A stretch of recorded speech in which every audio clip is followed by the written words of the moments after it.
There's been some titanic sporting battles over the years. I think of Ali, Frazier, Djokovic, Nadal, Federer, but I don't think any have been eagerly anticipated as this. 3 super tips are taking on Mark Langdon from the Racing Post in a Premier League tipping challenge.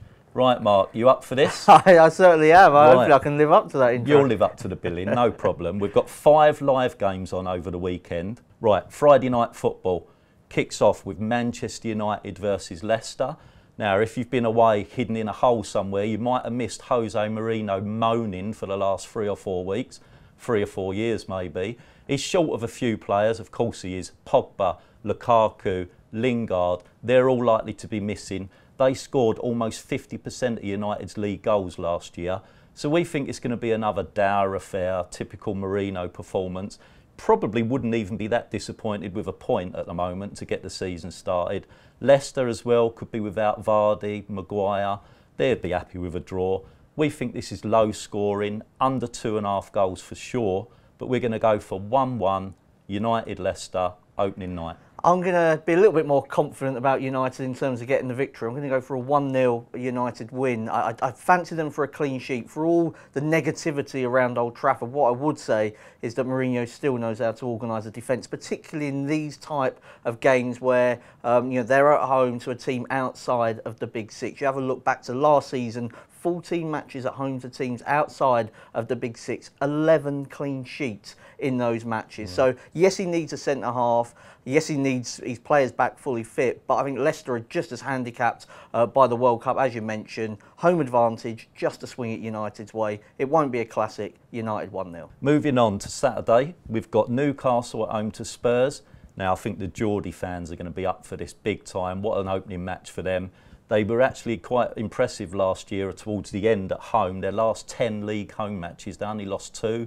They managed to turn over Arsenal, Chelsea, Manchester United. So this is a tough opening for Spurs. Spurs again missing a lot of players due to World Cup duty, one thing and another. I think personally, we think at 3 super tips, Tottenham would bite your hand off now for a point. They'd walk away taking a point. We're going for a 1-1, but also in the double chance market, well worth looking at Newcastle. Okay, I like the draw. I'm just going to go straight up for the draw in this game. Rafa Benitez, a bit like Jose Mourinho, really concentrates on getting his teams, defensively set up well. Tottenham actually played Newcastle right early on last season, and it was a dour battle in that game. It wasn't until John Joe Shelvey got sent off, actually, that Spurs managed to just get their necks in front. So I think this is going to be low scoring. The reason I like the draw, Harry Kane unlikely to start, and even if he does play, he got a horrendous record in August. Never scored a Premier League goal in August. I'm not sure he's fully fit, just had a baby as well. So without their big hitters, don't think Tottenham will win, just don't think Newcastle have got enough up front to win the game either. Then we move on to Wolves versus Everton. Wolves back in the Premiership after all this time. They had really impressive winning the Championship last year, you've got to say. Got a squad littered with talent, especially going forward. They've added to that. Adama Traore's just joined. Raul Jimenez has joined as well. So I don't think goals is going to be a problem for Wolves, especially at home. Everton, now under Marco Silva. He played some attacking football while he was with Watford. They've also got decent players up front. Walcott on his day, he can be frightening. Tosin. They've also bought Richarlison. We think this game's got goals in it. We're going for 2-2. It's going to be a real cracker to watch. And also, over 2.5 goals looks good to us. I'm going to go for Wolves to win the game. I think Wolves could quite easily finish above Everton this season. I think there's an argument to be said that Wolves are the best team ever to come up from the Championship to the Premier League. I know a couple of teams have beaten their points tally, but just the way they control matches in the Championship, I don't think we've seen a team like that with Neves in midfield just dominating opponents. I spoke to somebody that played against them in the Championship last season. He said we couldn't get near them. We pressed them, just couldn't get near them. Now, maybe the Premier League will be different, but I don't think Everton will hit the ground running. New manager, new players still coming in as we speak. They're trying to bring in players. I just think Wolves are a more settled team. Patricio in goals, a great signing. Moutinho in midfield as well. Jota in attack. I think Wolves will win. And Sunday we move on to Liverpool versus West Ham. Now for us, Liverpool are going to be Man City's biggest challenges. I think that's popular opinion among most people. Their front three are absolutely frightening. They've looked fairly sharp in pre-season. Yes, West Ham has spent quite a few quid. Manuel Pellegrini's took over. Arnautovic looks like he's coming back to a bit of form. Not good travellers though, West Ham, are they really, especially against the big teams. Liverpool beat West Ham 4-1 home and away last year. We think it's going to be a very similar scoreline. We're going 3-1 Liverpool, and over 3.5 goals is well worth a look. Yeah, I mean, I think Liverpool could get over 3.5 on their own actually in this game. I'm just going to go for the half-time, full-time double result market. I think Liverpool will be in front at half-time and win the game. The players you've mentioned up front, obviously Salah, Firmino and Mane, can be devastating. But I think they've added a lot of quality to their midfield as well with Fabinho and Naby Keita.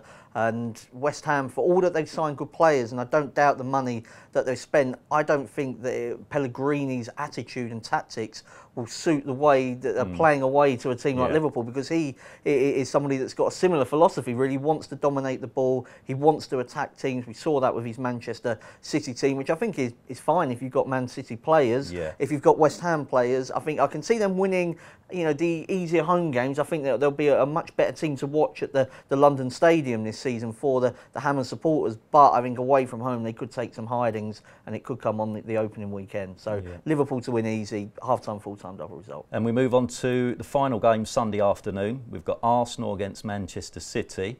Now, obviously being from South London, I'm a Manchester United fan, so this is going to pain me to say, but I was at the Community Shield on Sunday and some of Man City's football was absolutely frightening. I mean, they can tear open any side. They look like they can score at will. Arsenal in a new era now, obviously with Arsene Wenger gone.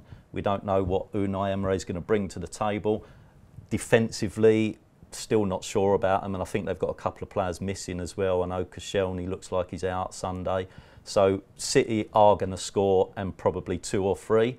Arsenal themselves up front though, I do like the partnership of Lacazette and Aubameyang. I think that they'll definitely get goals.